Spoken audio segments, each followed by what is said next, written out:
Драги мои, добар ден, добре дојавте во најновиот демократски импулс. И денеска, како што умеам да кажам, и секогаш имаме мощно интересен гост. Денеска ми е еден пријател, долги години го познавам, политичар Саша Богдановиќ, поранешен градоначалник на општина Центар. Добар ден, Саша, и чувствувам се како дома, секогаш умеам да го кажам тоа. Добар ден, добро ве најдов. Поздрав до гледачите. Како си, не сме се виделе одамна? Добро. Работно, малце завршувам. Работна недела и сега порелаксирано. Така. Саша, ти во политиката навлезе пред долги години, би кажал, 2001 година, после војната некаде, тука некаде беше?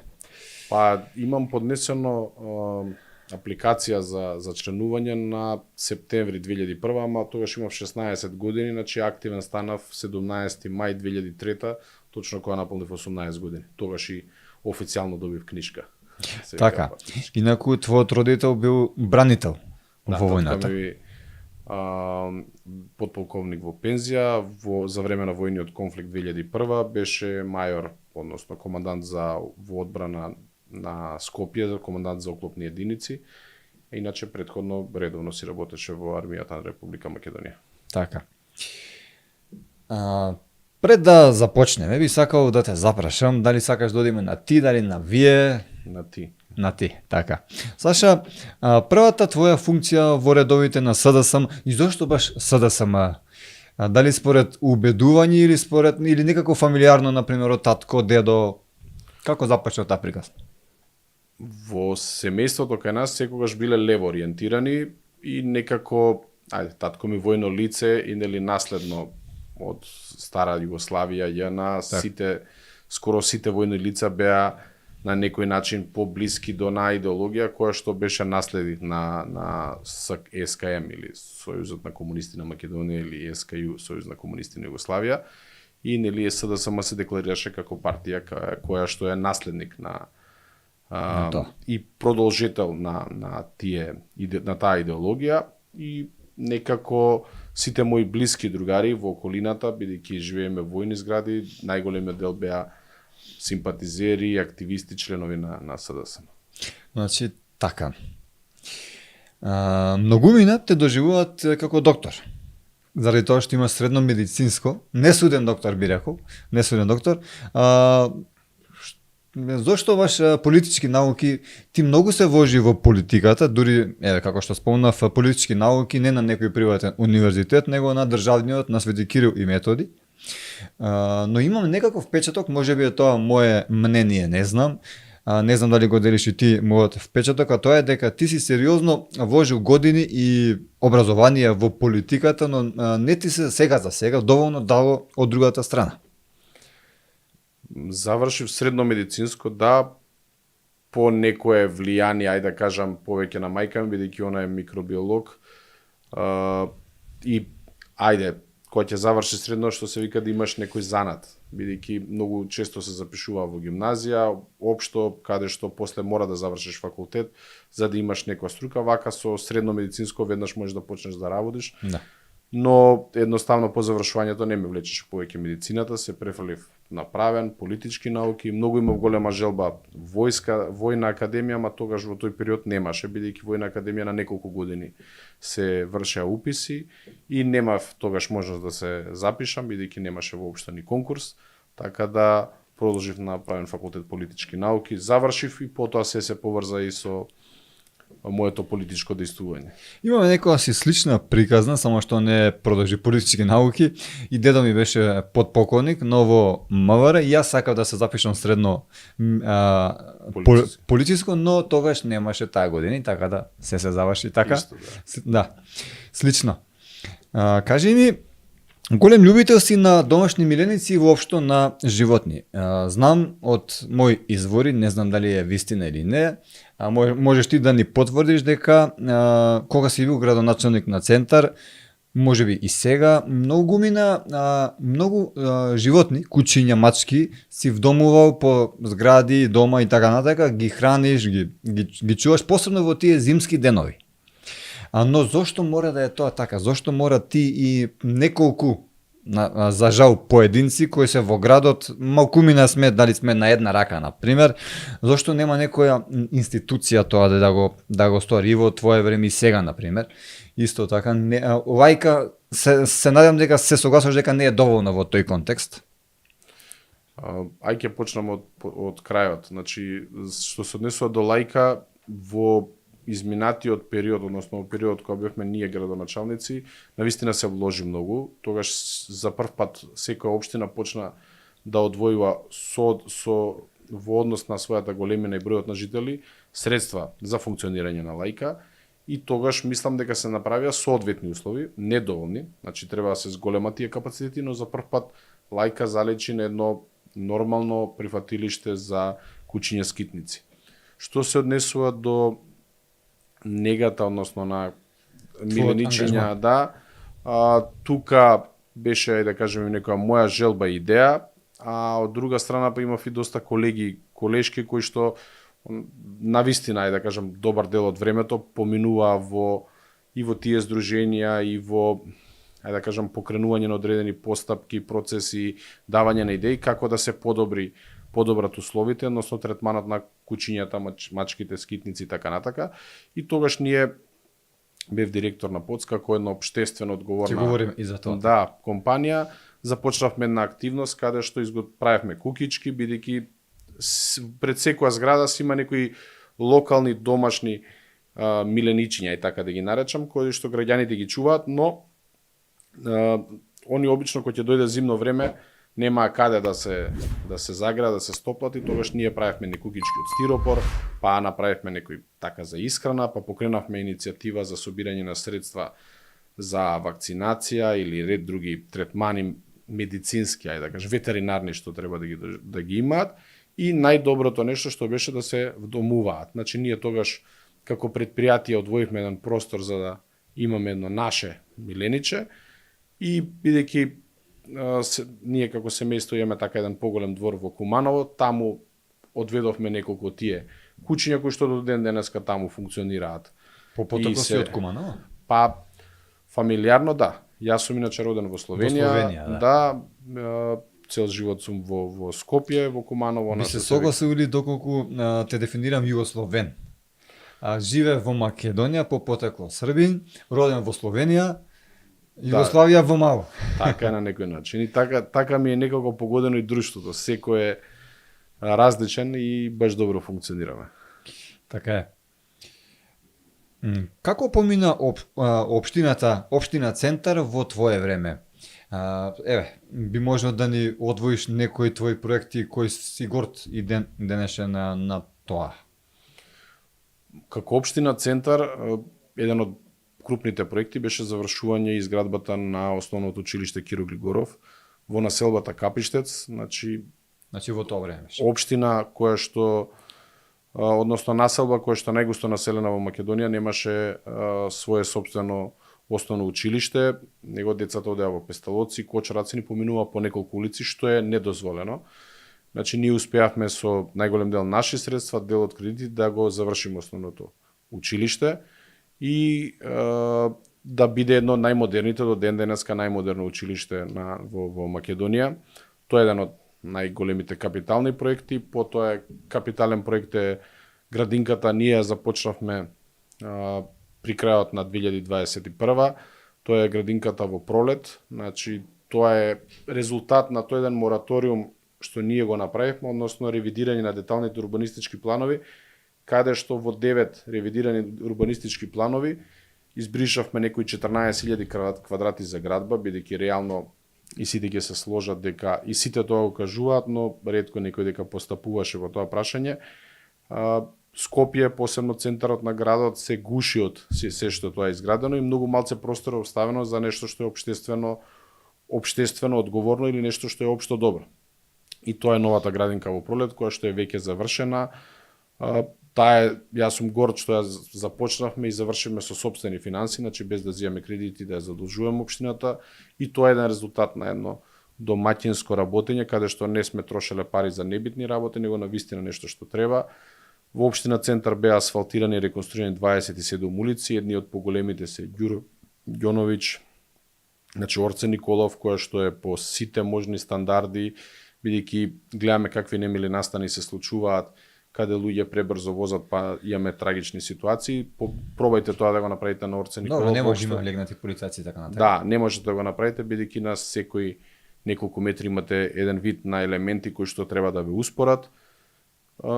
Бевме единствена општина и до ден денес како што направивме селекција на отпад, грижата за бездомните животни, тоа го направивме во соработка со градот и многу други проекти кои што по бројки мислам дека кои ќе се според колку квадрати, должни метри квадратни, навистина наследивте долгови или Јас, не? кога дојдов во општина Центар, наследив обврски од прилика околу 2 милиона евра. Кога си отидов, оставив 1,5 милиони евра на сметка без со сите исчистени ситуации кои што до тогаш беа доспеани. А не ли мислите дека еден мандат за градоначелник е малку? Дали ви беше на вас можеби доволно и зошто баш еден, дали можеби згасна поддршката од партијата или вие не сакавте? Не, јас сакав да продолжам. Еден мандат не е доволен, бидејќи во првата година решавате проблеми кои што ви се најчесто наследени од претходното. Потоа додека некои работи ги започнете и додека дојдете до реализација, вие може да сакате одма, но процедурите се такви. Значи, за да дадат плод, треба да помине најмалку година-две, и таа политика треба најмалку 2 мандати да трае, за да можете на крајот да ги воспоставите сите работи. Например, ја спомнав Орце Николов како една од улици која што навистина сум горд на начинот на кој што го изvedовме. Нас ни требаат 2 години за да ги добиеме сите документации, сообраќајни проекти, решенија и така натака, за да ја завршиме. И траеше многу долго, бидејќи станува збор за главна улица во Дебармало, која што моравме да ја правиме во неколку фази. И сега, од кога заврши мандатот, не продолжив во втор мандат, застанаа сите останати улици кои што беа предвидени да имаат да бидат на истиот принцип завршени. Значи, улицата Мирослав Крлежа требаше да продолжи. Тоа значеше едно спојување на пешачка зона од Партизанска, Мирослав Крлежа, Орце Николов, па се до градскиот парк. Сега вие поминете покрај Мирослав Крлежа, ќе видите дека имате по 90 степени паркирани возила, а требаше да биде другачи исто понадложно паркирање, и тука добиеме на пешачка зона. И тука на некој начин се скрати таа една политика што ја имавме ние во процес. Сакате да ми кажете дека сте ги имале сите потребни дозволи и документи, но вашиот наследник не го продолжил тоа? Па, например, не се продолжи со ревидирање на деталните урбанистички планови. Нашата идеја беше да се стопира градењето и во секоја градска четврт или детален урбанистички план да се види што е тоа што недостига како општо добро. Значи, тие што се приватни инвеститори секогаш ќе се тепаат да имаат квадрат плюс стан повеќе да направат. Но на крајот, кога се тоа ќе се изгради, некаде тие деца, родители треба да се играат, да се дружат. Значи, треба да има паркови, треба да има зеленило, треба да има школо, градинка. Ние тој пример го покажавме со градинката во Пролет. Значи, тука 11 октомври школото, градинката во Пролет. Пак има одредени градби кои што се градат, кои што самите луѓе прифатија тоа да биде така, и на крајот се зачува огромна, едносно се зголеми површината зеленило, се зголеми површината за паркинг места, и вие, например, Пролет, после таков ревидиран план, не може да имате проблеми со паркирање, не може да имате проблеми со зеленило, бидејќи едноставно тоа сте го зачувале. сега на друго место каде што не се продолжило така, ќе имаме проблеми во иднината и тоа уште тогаш го тврдев, а сега сум 100% сигурен дека Можам така да ќе биде. установам дека многу ваши колеги излезе афера дека станале не баре комшија на секој жител во нивните општини. За вас не излезе нешто такво. Колку е тешко да се зачува својот интегритет, својот имидж во однос на тоа поле? Па не знам за другите, не би коментирал, има институции кои што треба тоа да го гледаат. Ние како општина и јас како градоначалник заедно со советот и со службите имавме одредена зацртана цел дека нешто сакаме да промениме.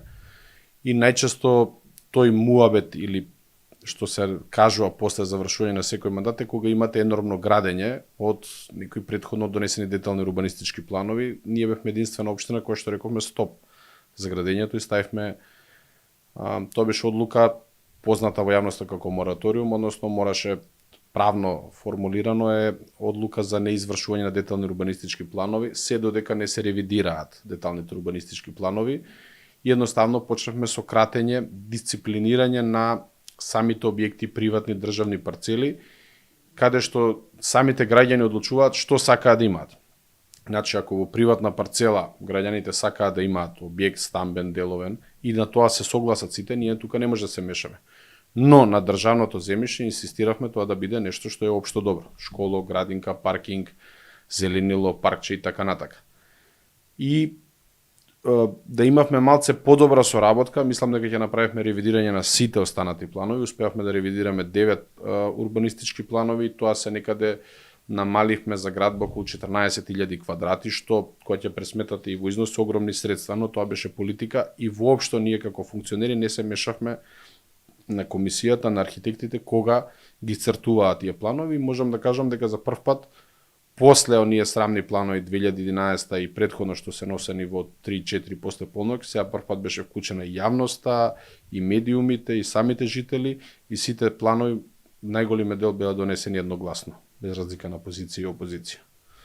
И на некој начин со таква политика сме рекле дека нема да ги повторуваме работите што се имаат случувано во минатото и тука не може никој да ви каже градоначалникот ургирал за ова или зона, него едноставно вие сте ги кажале насоките кој што е општо добро, а понатака самите архитекти, самата комисија да го прават. Но сигурно сте свесни дека со таа ваша одлука на некој начин влеговте во отворена војна, отворен фронт со урбаната мафија. Сепак на крајот од денот и ви имате фамилија, дали може би сте имале некакви закани, нешто во тој контекст? Закани некои потешки не, сте имале или стопки дофрлувања, па нормално. Јас знам дека целата таа фела на некој начин беше обединета за да тоа се поништи, да се стопира и да не се продолжи во тој правец, бидејќи ние едноставно имавме бришење на цели објекти, кратење, дисциплинирање и вие фактички на некој му чепкате во планираната заработка што си ја има во джебот, бидејќи он си го гледа само сопствениот интерес. И вие сега кој ќе го натерате или дисциплинирате или скратите, дали е во висина, ширина, небитно, тогаш вие му кратите од самата добивка. И нормално тоа не одговара. Еве, 14.000 квадрата по 1.000 евра, да кажеме, тоа се 14 милиони евра. Значи, ние сме ги скратиле во сите тие објекти. Некаде имаме цели објекти избришано и тоа има поминато на доста, да кажам, озбилни луѓе во државата и сме го превземале тој ризик. Јас сум застанал и сум рекол, ако вие сметате дека тоа е, тоа оди до крај. И сме имали иницијативи на Уставен суд, каде што на крајот се потврдило дека сме биле во право. Што се однесува до одлуката да ни го укинат, да ни повисоките инстанции пред се Уставниот суд и да да го изменат законот да веќе не можеме тоа да го правиме во иднина, тоа мислам дека тој притисок, тоа покажа само дека тој притисок што може и некој сакал да го направи или закана, уцена или било како, виделе дека не поминува кај мене, кај тимот, кај советниците и тогаш се отиде на повисоко ниво, се донесе нов закон со тоа што нас ни се одзема правото да можеме ние да стопираме детален урбанистички план. Така. Бевте, како што спомнав, градоначалник, моментално говориме за тој дел во вашата политичка кариера, но ја морам да признам дека ја наследивте општина Центар со загаден воздух, така и ја дадовте во тој контекст ништо не се промени, не успеавте да се. Толку ли не само вие, него и пред вас и после вас никој ништо не успеа во однос на тоа полет да направи нешто повеќе за нашиот воздух? Толку ли е некоја нерешена загадка ова? Значи, ние како општини немаме до некои ингеренции каде што може да контролираме големи загадувачи. На крајот, борбата против загадениот воздух мора да биде и по хоризонтала и по вертикала обединет, односно секој да си го даде свој придонес за во рамките и во ингеренциите до таму кај што може да постапува. Сакате да кажете секоја општина си е нормално засебна, но вие е потребно коалиција, така да кажам, со повеќе општини за да има некој ефект? Па, некаде треба да имате соработка, например таму каде што сте заедно со друга општина, па требате да измените план каде што ќе треба да донесете, да оттрнете некое место или локација кој што користи извор на, односно енергенси кои што загадуваат, дали е тоа јаглен, дали е мазут и така се. Тешко е да се спојат две-три општини во овој контекст да се направи некој план? Па не е тешко, моментот е што, пак ќе кажам, најголемиот дел ние па зависиме од некои одлуки од централната власт. И сега вие, например, кога го спомнав деталниот урбанистички план, значи ние ако сме избришале или намалиле 14.000 квадрата, на некој начин сме допринеле да помалку има објекти, сме ставиле повеќе слободен простор, значи повеќе зеленило, повеќе дрва, кои што придонесуваат на некој начин. Второ, кога ги правите деталните урбанистички планови, вие со урбанизација на места кои што по мене не се доволно добро урбанизирани, вие ги отргнувате домаќинствата како загадувачи. Значи ние например уште во општина Центар имаме луѓе кои што се греат на дрва, а уз дрвата ставаат и пластика и гуми и се. Да, јас сум видел тоа во двор како луѓе се припремаат и вие не можете да влезете 24 сата некој да видите што става во шпоретот и ќумбето. Ама има инспекцијски надзор. Имате инспекцијски, ама вие мора да го фатите на дело. Тој инспектор не може во сите куќи да постојано биде 24 сата присутен. Значи сме имале ние санкции по тоа прашање. Има мал број на инспектори? Не. И да имате доволен број на инспектори, вие не можете 24 сата да бидете кај некој дома и да проверувате дали освен дрво гори уште нешто друго. Сега затоа викам, кога имате урбанизација, значи кога веќе ќе се урбанизира, ќе се донесе парно и се, значи тие веќе ги елиминирате како загадувачи. Потоа имавме една градинка која беше на мазут, таму направивме топловодни пумпи. Потоа останатите градинки ги ставивме со термофасади кои што придонесуваат да што помалку се троши енергенси, затоа што веќе самата фасада е енергетски ефикасна. Значи, секој во својот дел придонесува, но за тоа е потребно време и на крајот и самото менување на технологија, употреба на возила. Например, ние бевме единствена општина што воведовме полначи за електрични возила и дадовме бесплатен паркинг. И тоа имаше голем ефект, бидејќи видовме дека голем број од таксистите... Да, тоа го направивте кога бевте директор. И директори, после како градоначалник, и ставивме неколку бесплатни за полнење да ги стимулираме. И неколку такси возила се променија, значи веќе не се загадувачи. Ама затоа викам, тоа е некој долг процес и таа стратегија треба да биде на ниво на цела држава. Бидејќи електрично возило вие во центар ќе го наполните, ама ако подолу нема каде да се наполни, ќе остане без... Добро, Саша, во овој контекст, што е според тебе најјакиот проблем за загадување во општините? Што треба да се промени за да се намали загаденоста? Прво мислам најголемиот проблем. Прво мислам дека треба да се започне од елиминирање на се што загадува. Значи јас не можам да кажам дали големиве комбинати, ајде да кажам, или компании као цементара или некои други што ги зборат цело време, навистина загадуваат или не. Значи тоа треба да се утврди. Дали тоа треба да се сменат филтри, дали да се види кои енергенси се користат. Ние пред извесно време дознавме дека одредени деривати биле канцерогени кои што се користат. Значи тие допринесувале на уште повеќе загадување. Значи и царината тука требала да реагира. Како можело да се пропуштат, например, некои деривати на нафта или било што кои што се користат, а да придонесуваат, наместо да го намалат загадувањето, и да придонесуваат за поголемо загадување. Ние како општини тука не може да придонесеме, бидејќи тоа е на централно ниво. Така да фабриките, значи се главен. Па фабриките, домаќинствата и автомобилите. Значи тие се трите најголеми извори на загаденост. Автомобилите едноставно, што повеќе ги сфрлувате дизел возилата, што повеќе користите електрични хибридни возила, што една од мерките кои што ги превземавме беше да се субвенционираат користење на велосипед. Но тоа го напоменав, вие можете да му дадете некој да користи велосипед и да го стимулирате, но морате да му направите инфраструктура. Затоа беа потребни ослободување на тротоари. И вие и потоа воведовме еден начин на дестимулација, значи луѓето да не се возат со возила, него што повеќе да одат пешки или што повеќе да користат велосипеди. И како општина навистина имавме изваредни резултати по тоа прашање. Само последователно ми доаѓа следното прашање, а тоа е, додека вие говоревте сега, во глава ми се врати една снимка од наша заедничка пријателка Едина Муса, можеме да поздравиме сега. Она неодамна стана мајка. Да.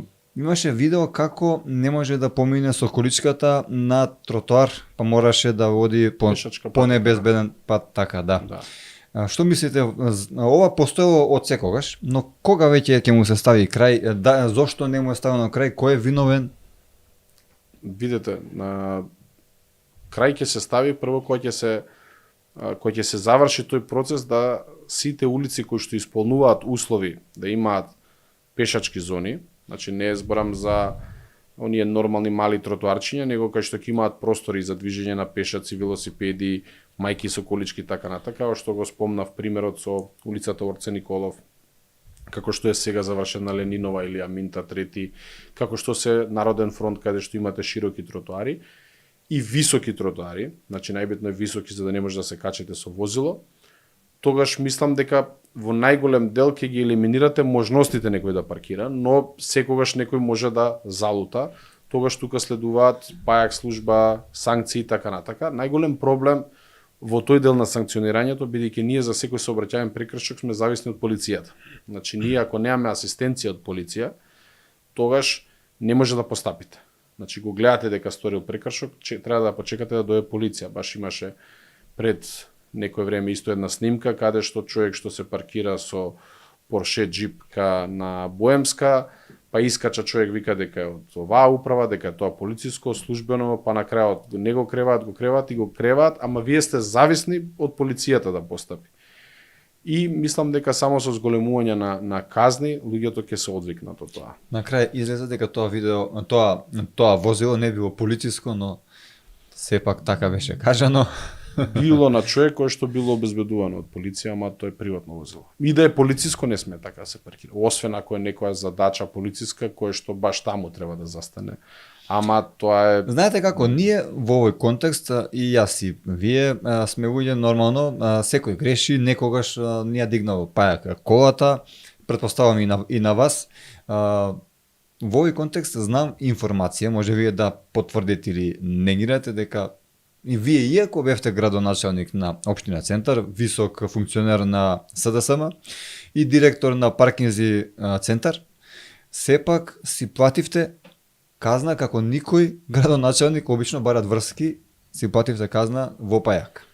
Па, затоа што на тој начин ќе покажете пример да се одвикнат луѓето да ургираат. Ние сме имале ситуации каде што некој ќе се јави, му ја кренале на 3 минути, на 5 минути, бил он тврдел прописно, не прописно, со рекол во ред.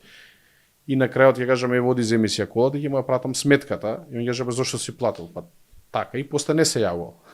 Мора да ги одвикнете, ама на крајот мора да се воведе некој ред. Ние тоа го направивме со еден вид на дигитализација, каде што секој возило кое што ќе биде запазено, влегува во системот и потоа не може никој да го избрише. Значи мора да дојде до директорот, па за да он може да отстрани нешто, али тоа поминува низ неколку филтри, така да тешко може да се направи. И сите казни што се пишуваат веднаш се евидентираат во системот, сите коли прво се запазува, се слика, оди во системот, така да. Во овој контекст, сопругата на Шварценегер, кога беше гувернер, си плати казна за своето возило, токму кога беше најмоќниот, кога нејзиниот сопруг беше гувернер, сепак си плати. Како и вие.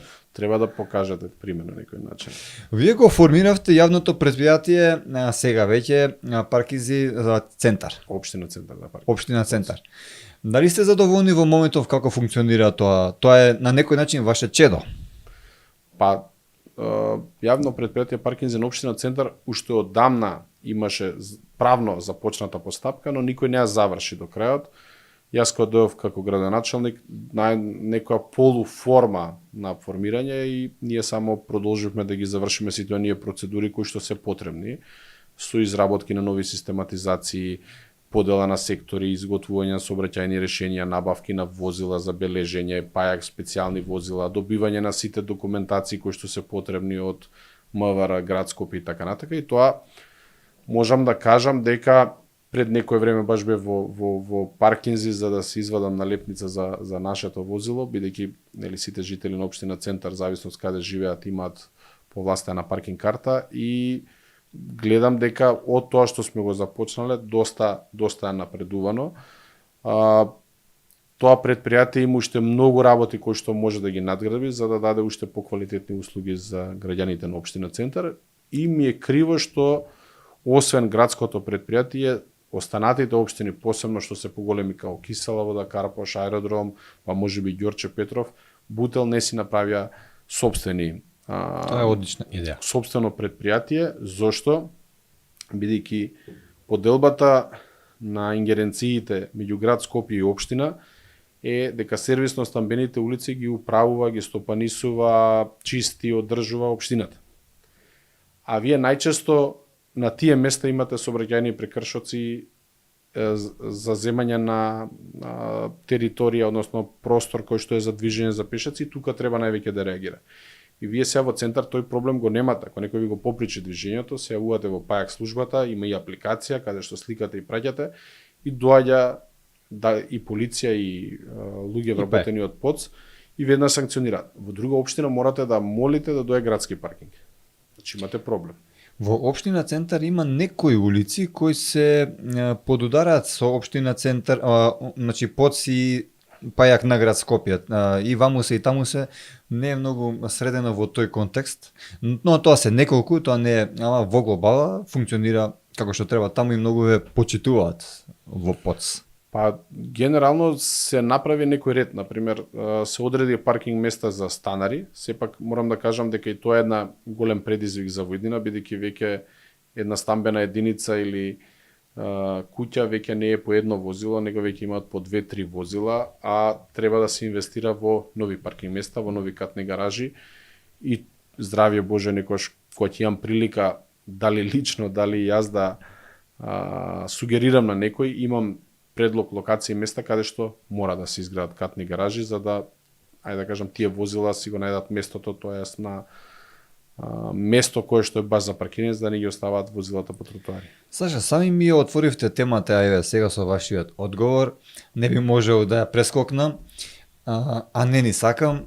а тоа е дека, спомнавте, многу семејства денеска имаат по 2 и по 3 возила, за разлика од минатото каде што едва едно или ни едно. Во тој контекст, но повторно има иселување на граѓани од нашата Република Македонија. Што мислите, дали денеска луѓето се иселуваат заради нашиот систем, кој не успеавме 30 години да го направиме, или заради немање на пари? Мислам дека финансискиот дел веќе не влијае толку за одселувањето, повеќе мислам дека е квалитетот на живот. А едно од причините за квалитет на живот е ова што го кажам. Значи, во западноевропските земји, па и веќе и во источните и на било кое друго место имате почитување на правила. Значи се знае, ако е тротоар за пешаци и велосипеди, не е за возила. Зборам се од микросредина, односно од ниво на општина. Значи, не може да имате, мора да имате некој систем каде што ќе го исфрлите човечкиот фактор за да може нешто да функционира. Кај нас веќе толку сме мала земја, каде што секој со секого се знае и секој за нешто ургира. А додека во другите земји веќе тие системи, тој систем е воспоставен и функционира и само се надградува. Ние како да не сакаме, ќе трнеме, ќе застанеме и не го довршуваме до крај, а малку мислам дека ни треба секој да си го стегне во својот дел. Мислам дека ќе функционира и мислам дека највеќе заради тоа. Да, можеби некои луѓе се оцелуваат затоа што ајде како мала земја до тука сме со образовни институции, убави јаки институции образовни се надвор, па ќе отиде да се досовршува и така натака.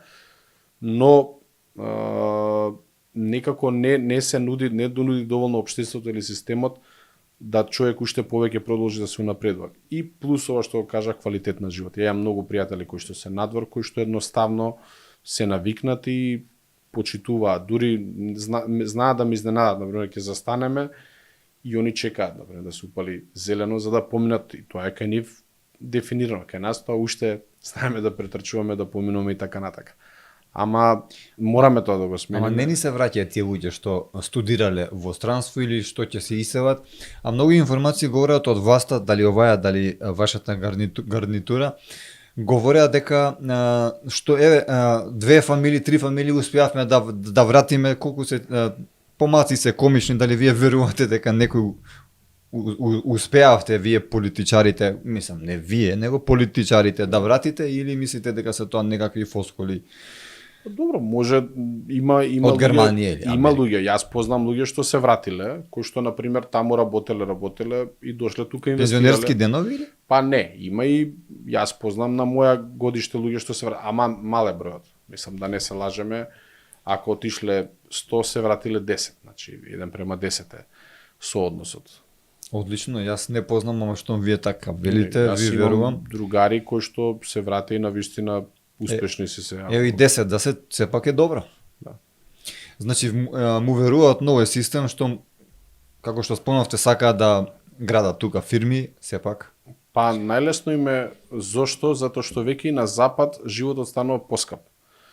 Например, еве јас имам од семејство поблиско семејство кој што живее во Словенија. Например, во Словенија во последните 10 години просечната плата, по тоа што они го кажуваат и негде кај што јас јам читано, е зголемена само за 50 евра.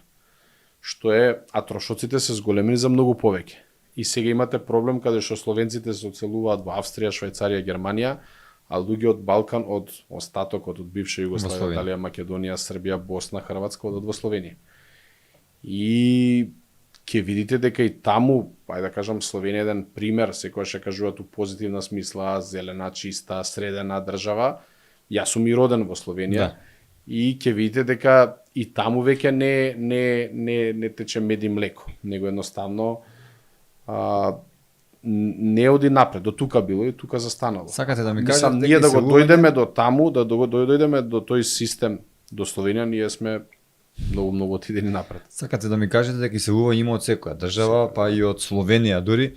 Да. Јас исто така како што спомнавте на крајот од вашиот одговор, дека Словенија сепак, иако не тече мед и млеко, но за разлика од Македонија многу посредена држава и економски и финансиски, мислам и секако. Јас имам информации, токму како што спомнавте вие, дека Словенија е една за разлика од... А тука сме некаде, значи сме слични, но е многу подобра држава од Македонија. Тоа е доказ дека, иако е мала државата, може да биде средена и да има некаков систем. Пак ќе кажам, се е до волјата, желбата, нешто да се смени, да се направи, да се постигне.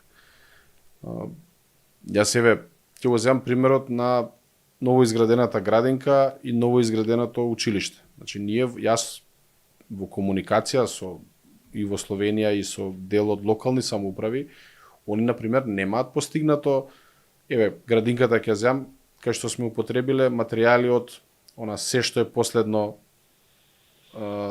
последно како иновативност. Значи, таму имате филтри за воздух, имате на секој прозор имате да не може да влегуваат честички, и кога ќе направите мерење, они баш дел од работите не прашаат, дојдоа видоа. Истото, еве, ќе навлеземе после и со шахот. Например, ние отидовме многу понапред од сите земји. Иако сме помали, ама за некои работи, ете, сме собрале луѓе кои што имаат желба и мотив, сме вложиле и се, например, таков систем нема Бугарија. Например, ние кои што направивме во шахот.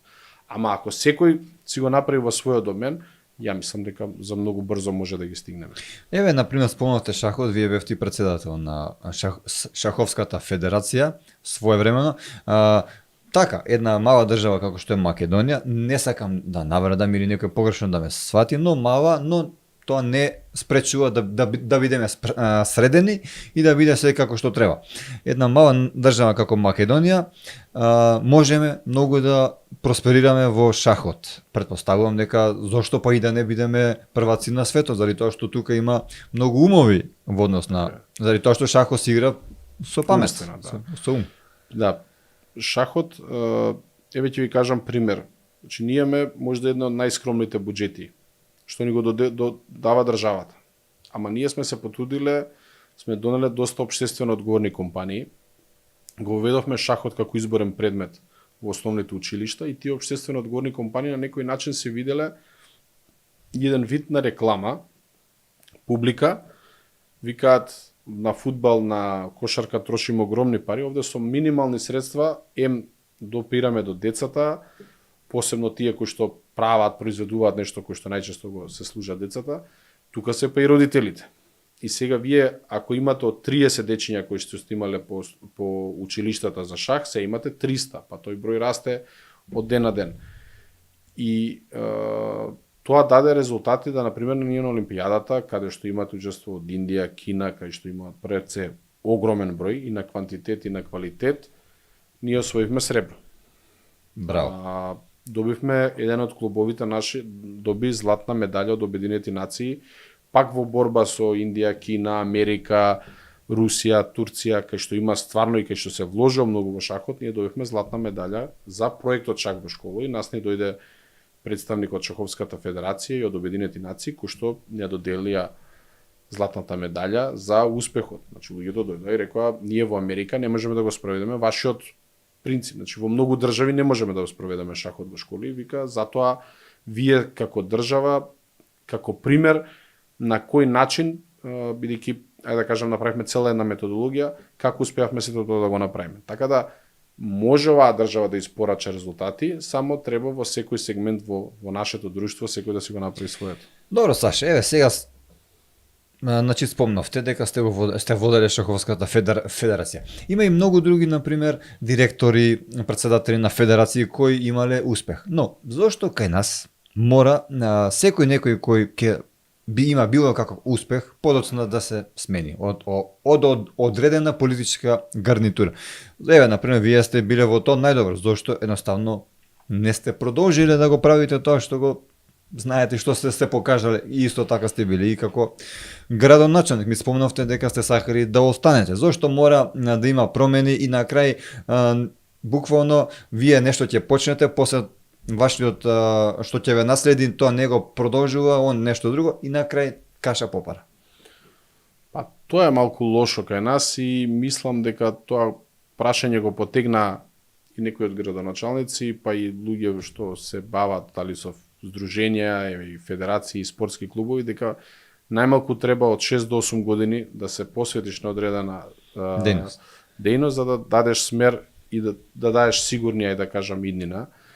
На жалост се уште кај нас постои тоа политичка реваншизам, ајде така да кажам, не е тоа од сите. Морам да напоменам, јас без разлика што и претходно сум ги користел контактите за да придонесам нешто за Шаховската федерација и после промената со многу луѓе кои што и биле претходно во Шаховската федерација, кои виделе огромна разлика, рекле дај да помогнеме, но ќе се најде, например, ресорно министерство кое што смета дека не треба тука толку да се вложува или на крајот си има лични некои забелешки, тоа ќе прекине, но ние седнавме, најдовме некој модел кај што рековме јас повторно ќе бидам дел од федерацијата за да сите тие спонзорства, контакти, енергија што е вложена да повторно продолжи да се помогне. И кога имате нешто желба, без разлика дали сте на тоа место или сте на некое подоле или не сте на никое место, можете да дајете свој допринос да го направите како треба. Еве, например, вие дали се сложувате со сите политики на вашата матична партија СДСМ или можеби за одредени политики имате различни ставови? Па, јас на некој начин после локалните избори се оддалечив од некои ставови политики, бидејќи едноставно не се согласувам. Тоа порано сум го кажувал во затворен форум, општинска организација, централен одбор. Не сум го користел јавно, сега веќе на некој начин и јавно сум ги почнал да ги критикувам некои работи, бидејќи сметам дека таков начин на практикување на политика прво прави раздор, а потоа се води на некој начин во погрешен правец. Прво самите почетоци го напоменавме која била идеологијата, вие еднаш скршнувате скроз во спротивен правец, потоа се губи тоа едно другарство кое што и да правите во животот, вие треба да соберете луѓе околу вас и тие луѓе треба да ви веруваат. Ако вие веќе луѓето околу вас ги растурате, тогаш сте во сериозен проблем, бидејќи најблиските ако не ви веруваат, тогаш како може да ја убедите пошироката јавност за да ви даде поддршка. И едноставно, кога ќе видите дека некои работи не може да се променат, само се дистанцирате. Сашо Ристовски ни беше гостин како и вие, поранешниот директор на театар Комедија во времето на СДСМ, и он говореше дека се обиделе да му кажат не пи кафе со тој е од ВМРО. Дали вие сте имале можеби некои такви насоки од ваши сопартици, не е убаво да те видат, да те сликаат со некој ВМРО-вец или нешто слично? Не сум имал таков. Ви пречили ова?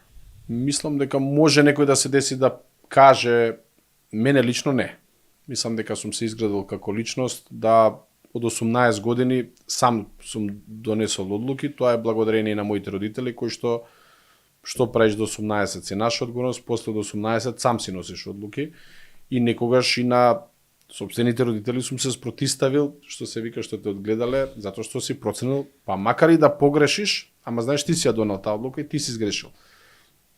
И не сум дозволил никој да ми се меша, сум седнал јавно и во работни простори, да се видам пред се, за мене секој е човек, а сега дали тој одлучил да биде во една политичка структура или друга, или во едно здружение или друго. Имате пријатели од Да. ВМРО? Да.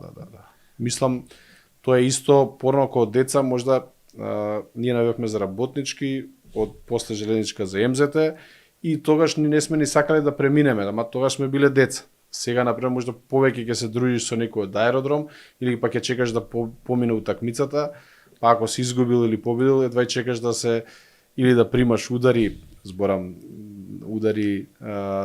така. Да се напаѓаме со други кој победил, кој изгубил. Знаете, Саша, зашто ве запраша? Ве запраша заради тоа што денеска, за жал, имаме двајца браќа што не говорат заради политика, да, што е крајно нехумано, да кажам.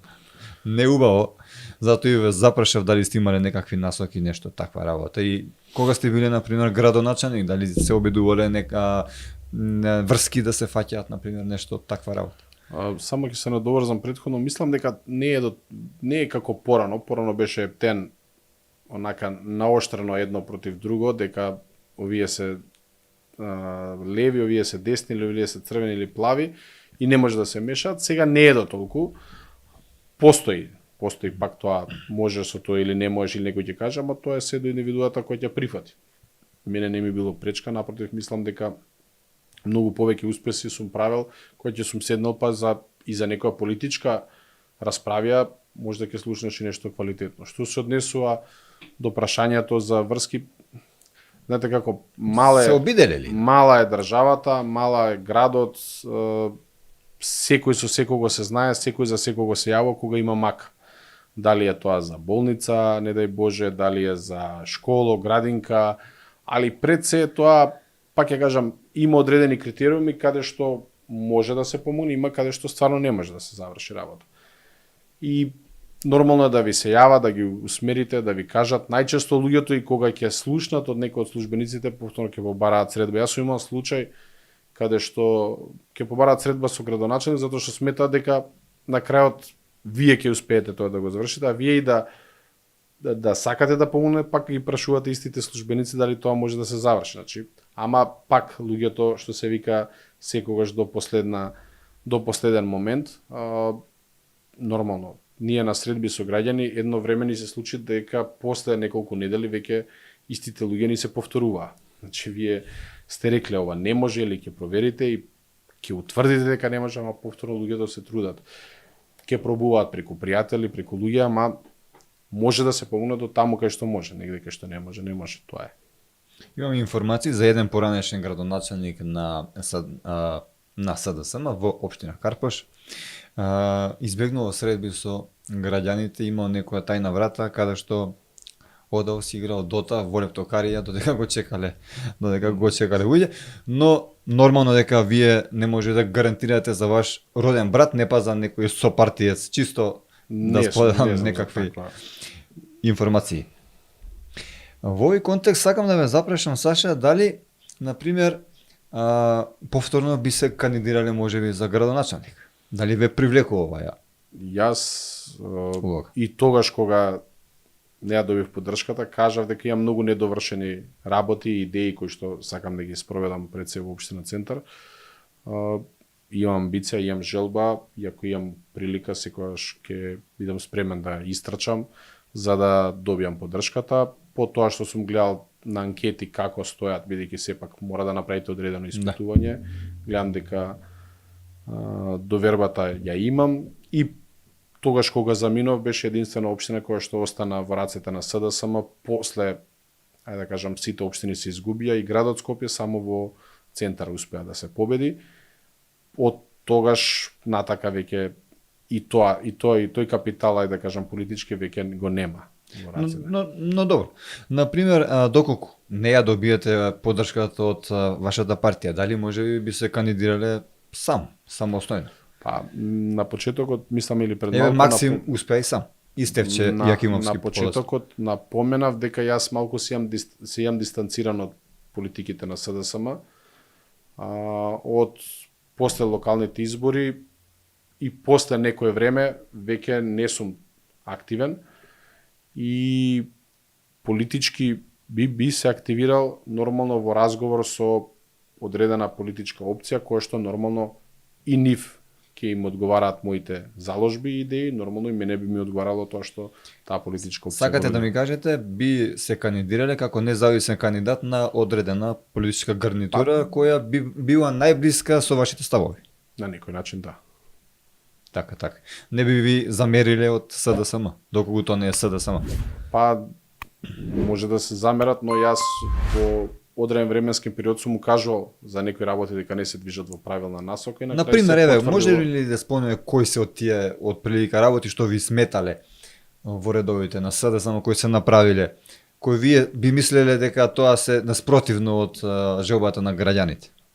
За да, пак ја кажам, добиете одредена поддршка, вие морате да направите круг на луѓе кои што пред се едни на други треба да си веруваат, едни со други треба да се помагаат, соработуваат, за да после таа енергија пренесете и надвор. Тоа едноставно важеше, зборам за Центар, до одреден период ја успеав и како председател на општинска и како градоначалник таа енергија да ја балансирам, да ја надградувам и тој број на луѓе секогаш да го зголемувам. Значи да се дава простор и сите тие луѓе кои што беа дел од тимот, сите напредна и отидоа политички, дали на општествена или политичка функција. Кога започна таа задкулисна игра да го трнеме овој за да дојде овој, да дојдам јас, да не бидеш ти, едноставно се растури, почна да се растура таа енергија, почна да се растура тој тим и тоа резултираше, мојата волја беше на крајот и покрај тоа што не го добив мандатот, можев да направам исто чекор кој што претходно спомнавте, дали Максим, дали Стефче, јас не, јас останав доследен. Иако немав ниту некакви ветувања за нешто понатака, ниту за нешто друго дека ќе добијам како позиција, јас реков останав доследен и успеав таа енергија да ја задржам за да општина Центар остане во рацете на СДСМ, но со напомена дека веќе друг превзема, ама на тој начин како што се превземаат функциите и на тоа како се обрнува внимание на луѓето кои што се во најтесен круг и кои што треба да им се чуе мислењето за да нешто променат или за да нешто направат повеќе, дека веќе не можам да влијам таму. И од кога почна тоа сето да се растура, да се оди, вие гледате дека едноставно куќата која што се граделе полека паѓа и не можете да спречите да направите ништо, само се тргате на страна и оставате да таа политика ја завршат, што по мене и се покажа на минатите избори дека е штетна и донесе многу лоши резултати после 14 или 15 години во Центар. Значи, СДСМ Центар од 2009 со таков пристап на заедништво, на заедничка работа до 2021 имаше победи, после тоа започна да оди надоле. Еве сегашниот градоначелник на Центар, како го оценувате, дали си ја работи својата работа според вас? Заради тоа што го спомнавте Центар, па. Па сега најлошото е во тоа што јас не го гледам правецот во кој што се движи општината Центар за многу дејности. Не го гледам правецот за урбанизмот. Значи едноставно се продолжи да се работи по старите урбанистички планови. Вие прифаќате дека нешто што народот не го прифаќал и кој што го казнувал на избори, вие едноставно ги завршивте сите тие работи што некој не успел, а луѓето се спротивставуваа на тоа. Значи не се прави ревидирање на деталните урбанистички планови, не се носат нови сообраќајни решенија кои што се клучни пред се заради безбедноста и на возачите, и на пешаците и велосипедистите. Значи вие немате нови улици кои што имате ослободување на тротоари. Застана со акциите за селектирање на отпад. Значи ние сме нација која што 15 до 20% селектираме отпад, во Европска унија се 83%. И ние бевме прва општина што воведовме селектирање на отпад од пластика, лименки, стакло, па планот беше и хартија и така натака. И ја зголемивме свеста, едноставно тој проект се застана. Имавме проект за социјални семејства, прекина. Значи многу некои кои што фатија некој континуитет едноставно застанаа и се некако се даде енергија на градби, на приватни објекти, што повеќе да се изградат, да се направат, што не било случај кај нас. Значи некако скроз дисконтинуитет на политиката што ја спроведувавме ние и затоа сметам дека имавше негатива. Значи ако имавме позитива од 4.500 гласа, се имавме негатива од 6300 гласа на парламентарните избори. Но според вас зошто е тоа така? Зошто на пример еве градоначалникот што ве наследил пример ги замрел вашите проекти, дали сака, дали можеби лично нешто му сметало, не знам, не можам да сватам зошто го сторил тоа. Па искрено имате ли информации некакви? Искрено мислам дека тие работи се многу тешки, која од нешто што е функционирало со години, вие сакате да го промените.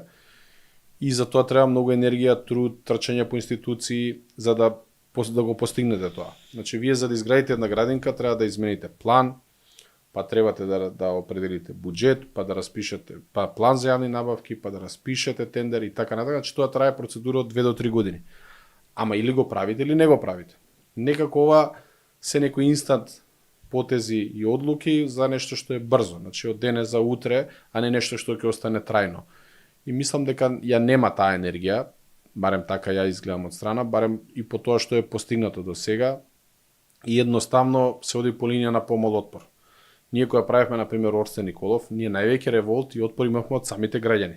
Бидејќи они си беа навикнати да си доаѓаат браќа, сестри, роднини и пријатели и сите да паркираат, блокираат и немаат проблем, али тоа пак самите бара расчистени тротоари. И веќе кога го направивме се, сите викаат браво. Или например за капиштето училиштето. Ја секоја сабајле кога ќе излегав, прашина, зошто се тропа, зошто се прави. Кога се заврши училиштето, бидејќи многу луѓе не веруваат дека ќе се заврши, на крајот го поздравуваа сето тоа и сите се тепаа своето дете да си го запиштат во ново модерно училиште. И едноставно кога ќе видите вие отпор од самите граѓани се повлечете, тогаш не треба да водите некоја институција. Значи вие сте издржале на тој притисок. Сакаат да имаат ново училиште, но не да се тропа, а тоа не е возможно. Па едноставно ако вие на секоја реакција на граѓаните, они не викаат дека тоа не е исправно, но едноставно зошто баш сега? Значи вие не сте тука, вие треба да пресечете да одлучите зошто треба да го направите. Например, ние кои имавме рушење на одредени кафичи кои што тероризираа на некој начин, ние имавме огромна реакција од многу диџеи, пејачи кои што парче леп вадат тука. Јас ги разбирам, но тие мора да сватат дека во таа населба живеат луѓе кои што едноставно не може да спијат. И тоа е непопуларна мерка, но на крајот кога ќе го завршите сето тоа, граѓаните го поздравуваат бидејќи виделе дека некој нешто може да промени. Разговаравме за вашата матична партија, за СДСМ. Дали можеби, еве сакам да ве запрашам, идејата на тогашниот претседател Зоран Заев да направи референдум околу името беше добра мерка, подоцна се установи дека народот не е за промена на името, но не знам дали лично тој го промени уставното име на нашата држава или целата партија има едногласно мислење. Што мислите вие? Дали вие се согласувате со промената на името? Кога сте во демократска политичка партија, секогаш преовладува мислењето на мнозинството. Сите партии, односно двете најголеми партии во самите програми, статути има дека НАТО и Европската унија се стратешки цели на Македонија. Но на крајот требаше да се направи таа болна одлука, односно промената на уставното име. Проблемот кај мене, па можда и кај многу други, што ние не сме ги знаеле секојаш деталите до крај, него едноставно тие што се наврват ја превзимаат таа улога и го прават сето тоа. Референдумот како референдум е многу тежок да биде успешен, посебно не за таква болна, зборам правно. Но тој беше консултативен референдум, каде што не излегоа над 51%, но и бројката беше околу 600.000 луѓе кои што излегоа и таа бројка се кажуваше еве луѓето во кој правец сакаат да се движи Македонија. И мислам дека беше само за да да не кажат луѓето еве не сте биле прашани.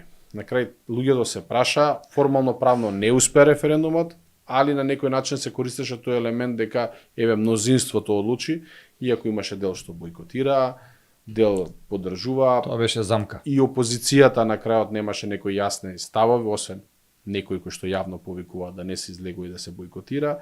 И на крајот се реши во собрание на начин каде што поддршка дадоа. Вие како поединец, дали се согласувате со промената на името? Јас и тогаш и во договорот кој што беше сега со внесување со бугарите во уставот, реков која е цената и која е придобивката што ние ја имаме, ја добиваме. Еве сега после 3 до 4 години или колку помина од самиот референдум, 4 години или 5, освен тоа дека сме влегле во НАТО, што добиваме ние како држава? Дали имаме нешто повеќе? И мислам дека на начинот кој што се спроведе сето тоа, не се спроведе на начин на кој што мислам дека граѓаните сакаат да биде и некако се удри баш емотивно на нешто кога нешто со сила, ајде да кажам, ќе се направи и не вроди со плод кај луѓето да едноставно се чувствуваат горди, него некако со сила и некако сум против тоа и тоа неколку пати јавно го имам кажано, можеби тоа било последица зашто не сум добил втор мандат, али едноставно во тие кампањи кога се спроведува, јас секогаш сум го тврдел тоа, да, ние сме на тој пат, ние сме за Европска унија, ама која е цената која што треба да ја платиме? Имаше ли друг пат, например, да ни остане Република Македонија, но ние повторно да продолжиме да се бориме како што со години го правевме? Тоа Македонија веќе на 30 години имаме стратешко партнерство или најблиски односи со Соединетите Американски држави, кои што на некој начин се двигател на сите тие процеси секаде низ светот, па највеќе на Балканот. Но дури и тие не поддржуваат да си останеме Република Македонија, но мислам дека ние самите, да не речам Зоран Заев, тоа на своја рака го направи. Па сега, условот за да влезете во НАТО беше препреката, као што е сега препрека за да продолжите кон Европската унија, да се ратификува, односно да се внесат бугарите во уставот и потоа плюс се што следи од тој договор. Така да тоа се некои работи кои што на жалост болат, но треба да одлучите дали сте спремни тоа да го издржиме или пак имаме алтернатива која што не мора тоа да го направиме, можеме и така да функционираме. Саша, каде го гледате проблемот со несреќата која не снајде во Кочани, например? Можеби 33 години неработење на институциите или? Јас не би рекол 33 години работење на институциите, бидејќи ние сме имали институции пред 91-а, такви трагични несреќа не знам. Можда сум бил премногу млад, не сум видел. Значи тогаш имало систем кој што функционирал. Но проблемот е што ние тој систем, иако бил наследен, некако сме го разградувале. Имавме и поголема несреќа каде падна авион со 50 и со Ама- 60 и Па ќе кажам, кусор лица. пред 91 имало исто систем, каде што не сме имале такви големи трагедии, зборам за во Македонија, може во бивша Југославија имало. Од 91 ние некако кој како доаѓа го разградува системот. Истото пред малку што го прашавме, значи ние имаме стратегија дека ќе одиме во кој правец ќе се движиме, ама кога ќе дојде до тој момент се делиме.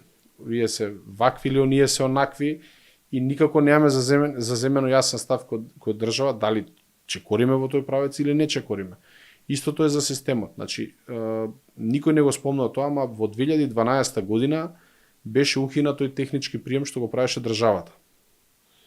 Дали е деловен објект, дискотека, кафич, зграда, искача околу 10 луѓе од институции разни, дали е МВР, општина, за цивилна заштита и така наката, и сите мора да дадат подпис дали тој објект е функционален за дејноста за која што бара дозвола. Од кога се укина тоа и се остави секоја институција посебно да го работи, да не се прави заеднички записник, почна да се случуваат вакви пропусти. И вие едноставно дозволивте надзор сам да одлучува, сам да подпишува, сам да гарантира за тоа, а како институција му верувате на тоа. И вие од која ќе ви донесат градежна книга и односно ќе дое надзорот со своето дека гарантира, вие викате во ред, он подпишува, он става одговорност. Значи сега не се знае кој е виновен. Не реков дека Поради не се многу знае. подписи. Не, него претходно постоело систем за да добиете употребна дозвола и да почнете со работа, мора да дојат од 10 институции луѓе кои што се стручни, кои што добиваат дополнителна надокнада за тоа и ставаат свој подпис. И вие без тие 10 подписи, не може 1, 2, 3 подпишале, а со без овие 7 да продолжат. А сега? Не. Сега едноставно во секоја институција посебно си завршуваш работа, дали овде ќе успеш да издействуваш, дали нема да успеш да издействуваш. Значи немате таков документ каде што еден од друг се врзани подписите. Ме сваѓате? Нема врзани подписи. Да. Значи МВР, ако ти не добиеш не донесеш од градежен инспектор дека објектот е безбеден, МВР воопшто не ти продолжува понатака процес.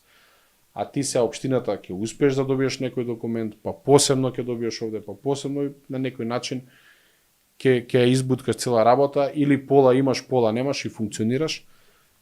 А вака воопшто не си можел да почнеш, не си можел фискална да добиеш, не си можел струја да приклучиш. Ама тоа е.